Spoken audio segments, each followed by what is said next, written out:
Hey, Vsauce, Michael here, coming to you from my hotel room in London with a little camera that I taped to a bunch of furniture I stacked up, which is better than nothing, and as you can tell from the title of this video, it's also what we're going to discuss. Nothing. Can there ever be nothing? I mean, we're surrounded by matter all the time. Even this glass is not empty. I know you might think there's nothing in it, but it's full of air, and air is packed. 1 cubic centimeter of air contains almost 30 quintillion molecules.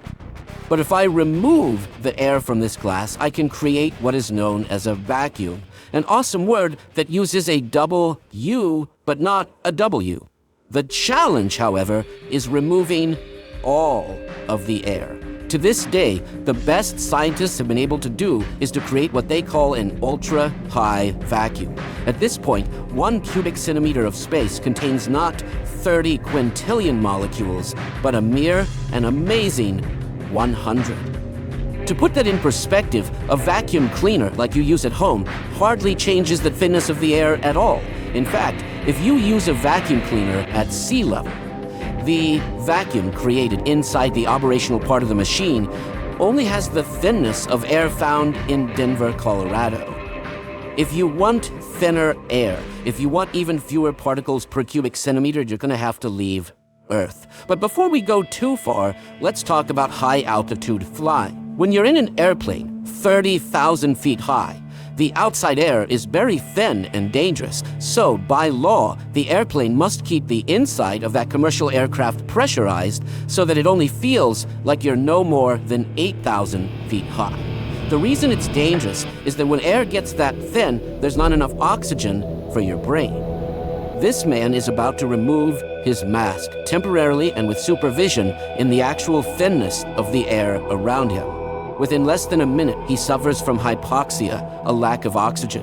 And even though he appears to be awake and alert, when told to put his mask back on, or else he will die, he does nothing.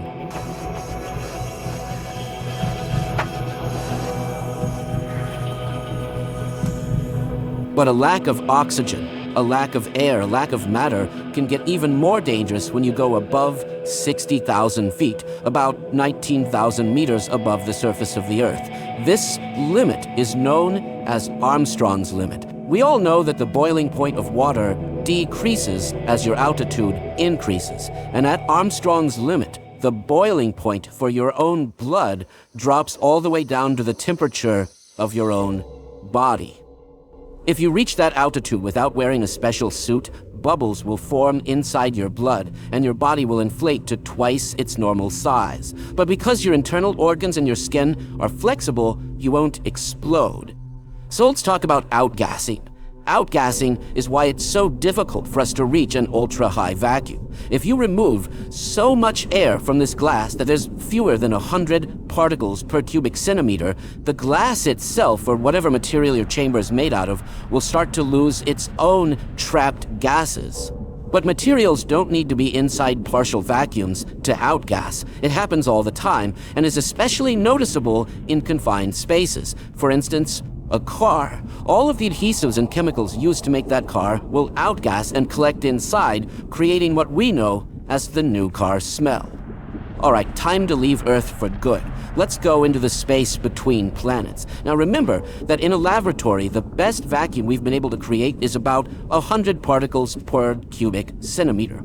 Well, between the planets and our solar system, there is space that only contains 10 particles per cubic centimeter.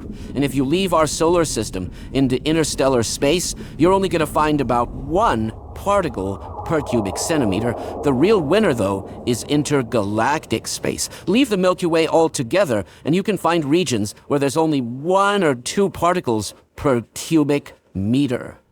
Okay, that's cool and all, but would it be possible to find a region of space where there is absolutely and literally nothing, no matter at all?